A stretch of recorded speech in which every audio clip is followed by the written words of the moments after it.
Train दुर्घटना हुई। Truck उपरे ठिया होइथिबा कांचनजंगा एक्सप्रेस धक्का देछि मालवाही ट्रेन। एही दुर्घटना रे वर्तमान सुधा 4 जनकर मृत्यु होइछि। सेपरि 70 जन आहत होइथिबा कहा जाउछि। जलपाईगुड़ा निकटरे एही दुर्घटना होइछि। कांचनजंगा एक्सप्रेस कोलकाता सियालदा जाउथिला। एतिकी बेले द्रुत गति रे आसी मालवाही गाड़ीटी ट्राक रे ठिया होइथिबा एक्सप्रेस ट्रेन को पछपटु धक्का देछि। एथिरे दुईटी पैसेंजर और गोटिए पार्सल बगी भयंकर रूपे क्षतिग्रस्त होइछि। घटनास्थल में समस्त सरकारी और प्राइवेट हॉस्पिटल को अलर्ट करा जाइछि। सूचना मुताबक मालवाही ट्रेन टी सिग्नल अतिक्रम करी कांचनजंगा ट्रेन रो पछ भाग सहित मुहामुही धक्का होइथिला। ट्रेन भितरे थिबा लोकों को उद्धार करबा पई एनडीआरएफ डिविजनल टीम एवं 15टी एम्बुलेंस घटनास्थल में उद्धार कार्य जारी रखिछन्ति।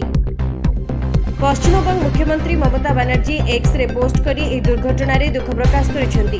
दार्जिलिंग जिलार फनसेवा अंचल रे एक दुखद ट्रेन दुर्घटना विषय रे जानी मु स्तब्ध बोली से एक्स रे लिखिसेंति। सेबडे घटनास्थल रे डीएम एसपी डाक्टर एम्बुलेंस और विपर्यय टीम पहुंची रिलीफ उद्धार चिकित्सा सहायता लोड़िसेंति।